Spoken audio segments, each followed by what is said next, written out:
इस लड़के के चलते आज कुत्ता बाल बाल बच्चा। दरअसल दोस्तों, ये कुत्ता शहर से आ रहा होता है, तभी एक कुएं में गिर जाता है जिसमें बहुत सारे ज़ॉम्बीज रहते हैं।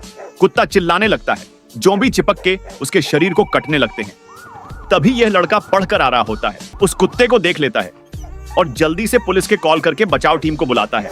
और बचाव टीम आती है तो क्रेन से बांधकर कुत्ते को कुएं से निकलती है, लेकिन फिर भी ज़ॉम्बीज चिपके रहते हैं तो उसके ऊपर तरल पदार्थ को छिड़काव करते हैं। कुत्ता बच जाता है, लेकिन जालिम लोग अभी तक लाइक और सब्सक्राइब नहीं किया।